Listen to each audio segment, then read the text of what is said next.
ছোট্ট বন্ধুরা, আজ আমি তোমাদের নিয়ে যাব বীরপুর গ্রামে। সেখানে থাকতো রমেশ নামক এক গরিব চাষি। রমেশ চাষির ছিল 3 ছেলে, কিন্তু কিছুদিন ধরে রাতের অন্ধকারে রমেশের ক্ষেতের ফসল চুরি হওয়া শুরু হয়। সেই জন্য রমেশ একদিন তার 3 ছেলেকে ডাকলো। শোনো বাবারা, আমাদের ওই সামান্য চাষের জমিতে যে সামান্য ফসল ফলছে, তাও আবার কে বা কারা যেন রাতে চুরি করে নিয়ে যাচ্ছে। তাই আমি সিদ্ধান্ত নিয়েছি, তোমরা 3 ভাই প্রত্যেকে একদিন করে চাষের জমি পাহারা দেবে। প্রথম দিন পাহারা দেবে শ্যামল, তারপর দিন দেবে বিমল, আর তারপর দিন কমল। মনে রেখো, আমাদের চোর কিন্তু ধরতেই হবে। ঠিক আছে বাবা, আজ আমি পাহারা দেব।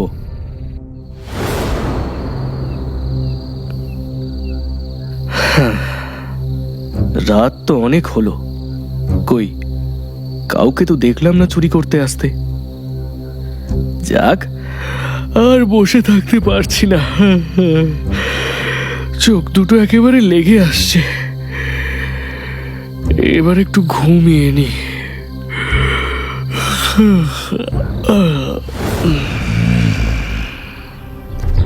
এই যে শ্যামল, তোমাকে আমি ফসল পাহারা দিতে পাঠিয়েছিলাম, আর তুমি কি না পাহারা না দিয়ে সারা রাত ঘুমোলে।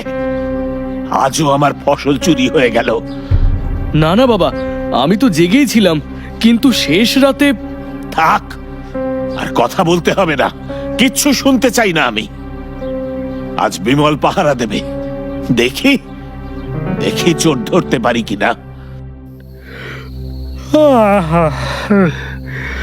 খুব ঘুম পাচ্ছে, কি করে যে সারা রাত পাহারা দেব কে জানে। একটা কাজ করি, এখন একটু ঘুমিয়ে নি, একটু পরে উঠে না হয় পাহারা দেব।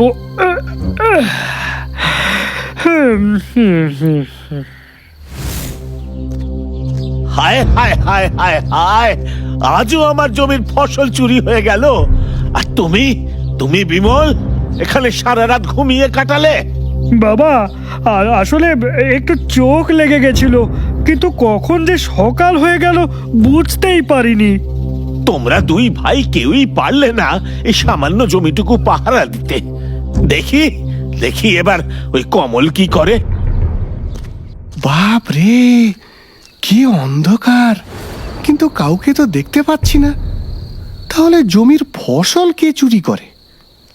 যাই, একবার জমির চারপাশটা দেখে আসি তো। কিসের যেন একটা আওয়াজ শুনতে পাচ্ছি। আরেকটু এগিয়ে গিয়ে দেখি তো। ওরে বাছা ধন, এইসব তোমার কাণ্ড? রাতের অন্ধকারে জমির ফসল খেয়ে নেওয়া? দাঁড়াও, দেখাচ্ছি তোমার মজা। এবার আমি তোমার পিঠের ওপর এমন ভাবে বসবো যে তুমি 1000 চেষ্টা করলেও আমার হাত থেকে পালাতে পারবে না। যতই লাফাও, আজ আমি তোমায় ছাড়ছি না। তুমি যেখানেই যাবে আমিও তোমার সাথে যাব। চুপি চুপি রোজ রোজ গরিবের জমির ফসল খেয়ে যাও। তোমার লজ্জা করে না? দেখাচ্ছি তোমার মজা। ছেড়ে দাও আমায়, মাফ করো। আজ আমি তোমার কাছে ধরা পড়ে গেলাম। এখন থেকে তুমিই আমার মালিক। তোমার পায়ে পড়ি, তুমি আমায় বেঁধো না। তুমি তোমার বাড়ি নিয়ে চলো আমায়, সেটাই বরং ভালো। সে তো বটেই, নিয়ে তো যাবই, কিন্তু 3 দিন পরে আমি তোমায় আমার 2টো ছানা দেব, কিন্তু তার বদলে তুমি আমায় মুক্তি দেবে। রাজি তো? কিন্তু ওই ছানা দুটো নিয়ে কি করব আমি? শোনো তাহলে, বড় ছানাটি হবে যেমন সুন্দর তেমন শক্তিশালী। ইচ্ছে করলে তুমি তাকে বেচেও দিতে পারো, কিন্তু ছোট ছানাটিকে কখনো তুমি হাতছাড়া করো না। কিন্তু কেন? ওর মধ্যে এমন এক শক্তি থাকবে যা তোমাকে সব রকম বিপদ আপদ থেকে বাঁচাবে। ও হবে তোমার সত্যিকারের বন্ধু। ঘোড়াটার গায়ে রং হবে সবুজ। দেখতে খারাপ হলেও ঘোড়াটাকে ভালোবেসো, কিন্তু দেখবে সেও তোমায় ভালোবাসবে। সত্যি? ঠিক আছে, চলো তবে দেখা যাক। কমল বাড়িতে গিয়ে তার বাবাকে দেখালো ওই ঘোড়াটাকে। তাকে বাড়ির পেছনে গোয়াল ঘরে রাখার ব্যবস্থা করা হলো। কমল নিজেই ঘোড়াটিকে দেখাশোনার কাজ করত। ঠিক তার 3 দিন পরে কমল গোয়াল ঘরে গিয়ে দেখলো ঘোড়ার 2টো ফুটফুটে ছানা হয়েছে, একটা সাদা একটা সবুজ। এই দেখো আমার ছানা। শোনো, এরা একটু বড় হলে এই বড় ছানাটিকে কোনো রাজার কাছে বেচে দিও। আচ্ছা বন্ধু, তোমায় অনেক ধন্যবাদ। আজ থেকে তুমি মুক্ত। তোমার যেখানে ইচ্ছে সেখানে চলে যাও।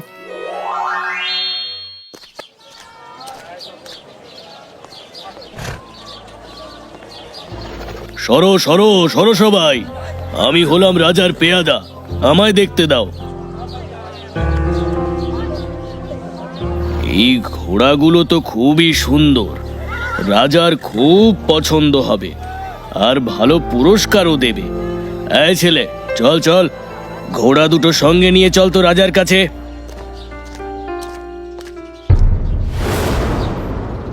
রাজামশাই, এই ঘোড়া দুটো দেখে খুব ভালো লাগলো, তাই নিয়ে এলাম। এবার আপনি দেখুন।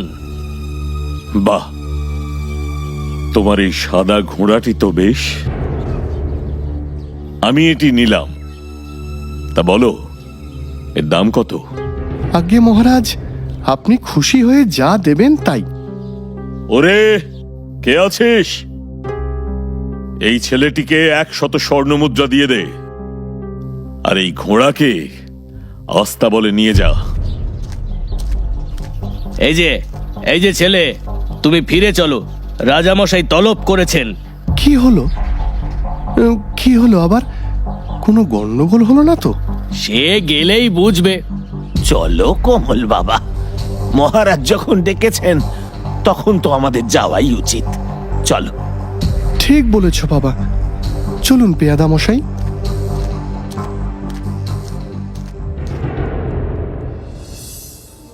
মহারাজ, আপনি আমায় ডেকেছেন?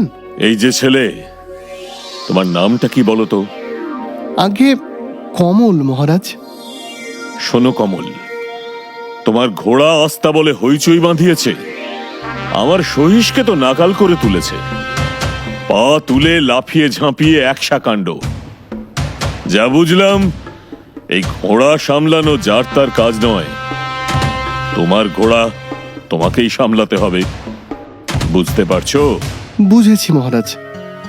তাহলে আজ থেকে তুমি আমার সহিস হয়ে এখানেই বাস করবে। তোমার বাবাকে বাড়ি চলে যেতে বলো। মহারাজ, আমার একটাই নিবেদন, আমার এই সবুজ ঘোড়া আমার সঙ্গেই থাকবে। বেশ, আমার তরফ থেকে কোনো অসুবিধে নেই, থাকবে। কমল তার ভালো কাজের জন্য রাজার কাছে বেশ সুনাম অর্জন করে। কমলকে মহারাজ বাকি সকল সহিসদের থেকে বেশি পছন্দ করতেন। তাই দেখে ঘোড়ার শালের সহিসদের কর্তা রাগে ফেটে পড়ে। সে যেন তেন প্রকারেণ কমলকে জব্দ করার ফন্দি আঁটে। সহিসকর্তা বাকি সহিসদের সাথে ফন্দি এঁটে রাজা মশাইয়ের কাছে এসে উপস্থিত হয়। প্রণাম নেবেন মহারাজ। কি হলো? তোমাদের মুখ এত কালো কেন? কিছু হয়েছে নাকি? মহারাজ, আমাদের কোনো কষ্ট নেই, দিব্যি খেয়ে পড়ে আছি। কিন্তু আস্তা বলে যে নতুন সহিস এসেছে কমল, তার কথার ঠেলায় আমাদের প্রাণ প্রায় যেতে বসেছে। কেন? কি বলছে সে? মহারাজ, কমল বলে এই ঘোড়া তো কোন ছাড়, ও নাকি 7 সমুদ্র 13 নদী পার করে কোনো এক গুপ্ত গুহা থেকে ঐরাবত এনে দিতে পারে, যার গজদন্ত দুটি নাকি মুক্ত দিয়ে তৈরি, আর কান দুটো সোনার। আর তার মুখের মধ্যে আছে হিরে মানিকের লহর। তাই নাকি? প্রহরে, আজ্ঞা করুন মহারাজ। এক্ষুনি কমলকে ডেকে পাঠাও। যথা আজ্ঞা মহারাজ। হুম, দুদিনের ছোকরা উড়ে এসে জুড়ে বসেছে। দাঁড়া, তোর মজা আমি দেখাচ্ছি। শোনো কমল, তুমি এমন এক ঐরাবত ধরে নিয়ে এসো যার দাঁত দুটো মুক্ত দিয়ে তৈরি, কান দুটো হবে সোনার, আর মুখের মধ্যে আছে হিরে মানিকের লহর। যদি পারো তবে আমি পুরস্কার দেব, আর যদি না পারো তবে আমি তোমাকে শুলে চড়াবো। আচ্ছা মহারাজ। কি হলো বন্ধু, তুমি এত কাঁদছো কেন? আমার মৃত্যুর পরোয়ানা এসে গেছে। রাজার হুকুম, এমন এক ঐরাবত আনতে হবে যার দাঁত মুক্ত দিয়ে তৈরি, কান দুটো সোনার, আর মুখের মধ্যে হিরে মানিক্যের লহর। এ কি সম্ভব বন্ধু? আর আনতে না পারলে রাজা আমাকে প্রাণদণ্ড দেবে।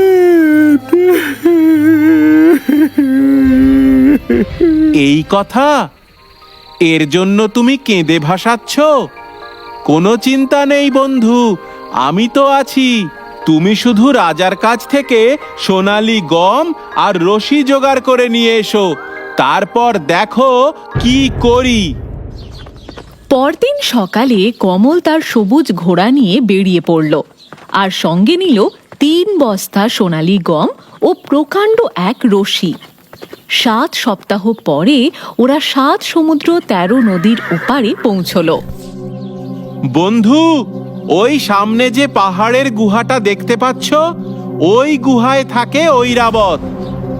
শোনো, তুমি ওই গুহার সামনে সোনালি গম ছড়িয়ে রাখবে। ঐরাবত যেই গম খেতে এগিয়ে আসবে আর মুখ নিচু করে গম খাবে, তখন তুমি রশিতে ফাঁস দিয়ে দেবে। ব্যাস, আর পায় কে? আর তখন ওটাকে তোমার পিঠে চাপিয়ে আমরা চম্পট দেব, তাই তো? একদম ঠিক।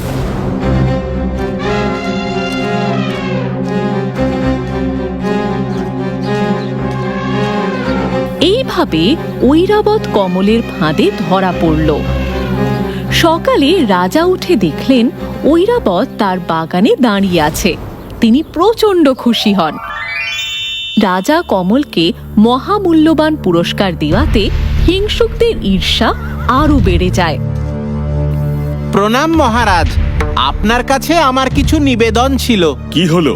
আবার কি নিবেদন? হুজুর, কমলের তো অহংকারে আর মাটিতে পাই পড়ছে না।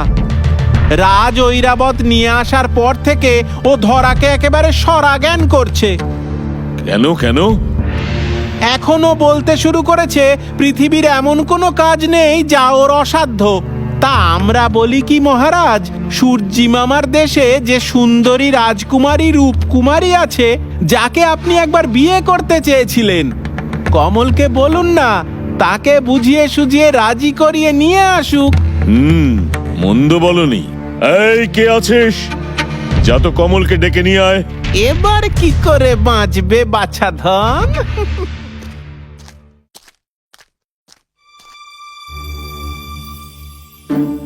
মহারাজ, আমায় তলব করেছেন? এই যে কমল, শোনো, তোমায় পৃথিবীর ওপারে সূর্যি মামার দেশে গিয়ে রূপকুমারী রাজকন্যাকে বুঝিয়ে সুঝিয়ে রাজি করিয়ে নিয়ে আসতে হবে, বুঝেছো?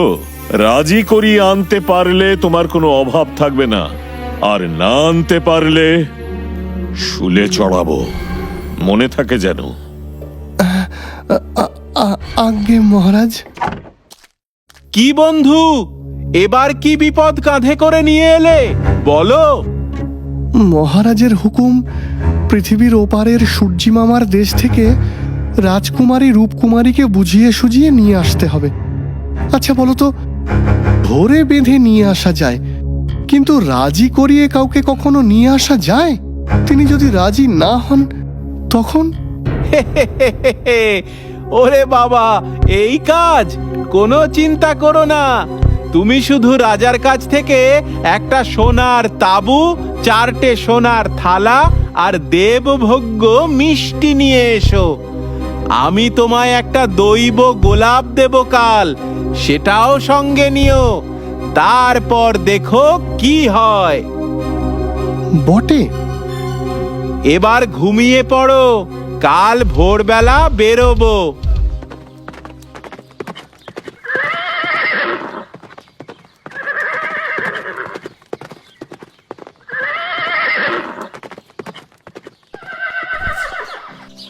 কমল, ওই যে দেখো সুরঞ্জনা নদী। এক্ষুনি সোনার নৌকোয় রূপোর দাঁড়বে রাজকুমারী রূপকুমারী আসবে। নদীর তীরে সোনার তাবু খাটিয়ে সোনার থালায় মিষ্টি সাজিয়ে সেখানে রাখো, আর তুমি তাঁবুর এক কোণায় লুকিয়ে থাকো। যদি রাজকুমারী তাঁবুর মধ্যে ঢোকে তখন আমি কি করব? তুমি রাজকুমারীর সঙ্গে কথা বলবে, বোঝার চেষ্টা করবে ওর মনের কথা। ঠিক আছে। সখীরা দেখো, কি সুন্দর সোনার তাবু! ও মা, ভেতরে সোনার থালায় আমার মনের মতো মিষ্টি সাজানো আছে। চলো আমরা সবাই মিলে এর স্বাদ নিই। তুমি হলে রাজকন্যা, তুমি ভিতরে যাও। তুমি আগে মিষ্টি খেয়ে দেখো, তারপরে আমরা ভেতরে আসছি।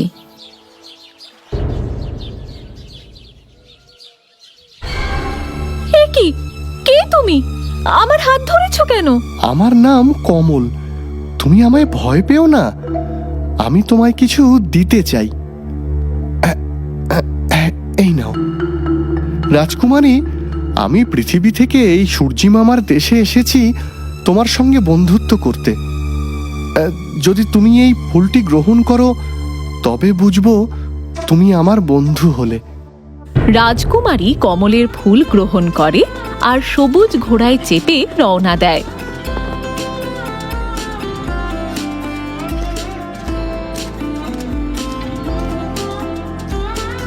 মহারাজ, আমি এসে গেছি। সাথে করে নিয়ে এসেছি সূর্যি মামার দেশের রাজকুমারী রূপকুমারীকে। বাহ বাহ কমল, তুমি তো আমার স্বপ্ন সত্যি করে তুললে। এসো এসো রাজকুমারী, আমার রাজ্যে তোমাকে স্বাগত জানাই। এবার আমায় ছুটি দিন মহারাজ, আমি এবার চলি। তুমি কোথায় যাবে কমল? আমি গাঁয়ে ফিরে যাব রাজকন্যা। রাজা আমায় পাঠিয়েছিলেন তোমায় নিয়ে আসার জন্যে। তিনি তোমায় বিয়ে করতে চান। আমার কাজ শেষ, এখন আমি বাড়ি চললাম। না না, এ হতে পারে না। আমি আপনাকে বিয়ে করতে পারবো না রাজামশাই। কেন কেন তুমি আমায় বিয়ে করতে পারবে না? আমার ভাগ্যচক্রে লেখা আছে আমি যেদিন অন্য দেশের রানী হব সেই দিনই আমার মৃত্যু হবে। এই যে বড়ই সাংঘাতিক কথা বললে রাজকুমারী, তাহলে উপায়? আমাকে বিবাহ করে নিজের দেশেই থাকতে হবে মহারাজ। আপনি আদেশ করুন কমল যেন আমাকে ফিরিয়ে দিয়ে আসে। বেশ, তবে তাই হবে। কিন্তু তুমি যখন আমার রাজ্যে এসেছো, আমি তোমায় কিছু উপহার দিতে চাই। কি উপহার চাই বলো রাজকুমারী তোমার? আমি কমলকে বিয়ে করে আমার রাজ্যেই থাকতে চাই, তাহলেই ভাগ্যের লিখন খণ্ডাবে। তবে তাই হোক। কমল, তুমি কি রাজি আছো রাজকুমারীকে বিয়ে করে এই দেশে থাকতে? আমার দুই দাদা আমাকে ভালোবাসে না। এখানকার সহিস ভাইরাও আমায় হিংসে করে। আপনিও শুলে চড়াতে চান আমায়, তাই রাজকুমারীর সাথে ওই সূর্যি মামার দেশেই আমি চলে যেতে চাই। আর সঙ্গে নিতে চাই আমার বাবাকে আর আমার বন্ধু সবুজ ঘোড়াকে। বেশ, তবে তাই হোক। আমি আশীর্বাদ করলাম তোমরা যেন সুখী হও। এরপর কমল তার বাবা ও সবুজ ঘোড়াকে সাথে নিয়ে রাজকুমারীর সাথে সূর্যি মামার দেশে গেল। রাজকুমারী রূপকুমারীর সাথে কমলের খুব ধুমধাম করে বিবাহ সম্পন্ন হলো এবং তারা খুব সুখে শান্তিতে সংসার শুরু করলো।